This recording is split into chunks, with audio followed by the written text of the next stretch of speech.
Smart ভূমি সেবার ভূমি মন্ত্রণালয়। এই স্লোগানকে সামনে রেখে সিরাজগঞ্জে 7 দিন ব্যাপী ভূমি সেবা সপ্তাহ 2024 উদ্বোধন অনুষ্ঠিত হয়েছে। শনিবার 8ই জুন সকালে জেলা প্রশাসনের আয়োজনে সদর উপজেলা ভূমি অফিসে বেলুন উড়িয়ে ও ফিতা কেটে ভূমি সেবা সপ্তাহের উদ্বোধন করেন অনুষ্ঠানের প্রধান অতিথি সিরাজগঞ্জ সদর ও কামারখন্দ 2 আসনের জাতীয় সংসদ সদস্য ডক্টর জান্নাত আরা হেনরি। পরবর্তীতে একটি বর্ণাঢ্য র্যালি ব্যস্ততম সড়ক প্রদক্ষিণ করে অফিসার্স ক্লাবে এসে শেষ হয়।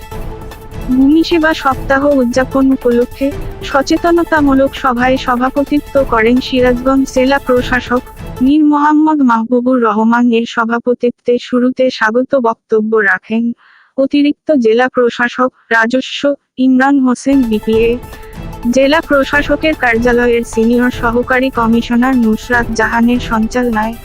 অনুষ্ঠানে প্রধান অতিথি হিসেবে উপস্থিত থেকে ভূমি সেবা সপ্তাহের উপর দিক নির্দেশনামূলক বক্তব্য রাখেন সিরাজগঞ্জ সদর ও কামারখন্দ 2 আসনের জাতীয় সংসদ সদস্য ডক্টর জান্নাত আরা হেনরি।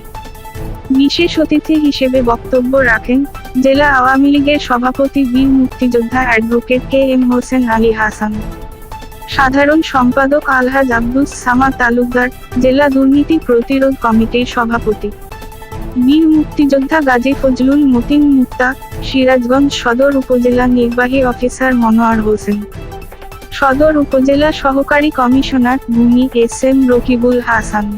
এছাড়া আরও উপস্থিত ছিলেন জেলা প্রশাসকের কার্যালয়ের সহকারী কমিশনার আখিরুজ্জামান, মহসিন খন্দকার, সহকারী কমিশনার অমৃত সারলীল রাজ্জাক, প্রেস ক্লাবের সাবেক সভাপতি হেলাল আহমেদ, ইসলামিক ফাউন্ডেশন সিরাজগঞ্জের উপপরিচালক মোহাম্মদ ফারুক আহমেদ, সাংস্কৃতিক ব্যক্তিত্ব ও নাট্য অভিনেতা নাট্যজন আসাদ উদ্দিন পবলু, জেলা আওয়ামী লীগের সদস্য বীর মুক্তিযোদ্ধা মিজানুর রহমান দুদু, ভূমি অফিসার্স কল্যাণ সমিতির সভাপতি হাসান আলী, বাগবাটি ইউনিয়ন ভূমি অফিসের ভূমি কর্মকর্তা নজরুল ইসলাম, বিশিষ্ট ব্যবসায়ী সালাউদ্দিন খান প্রমুখ।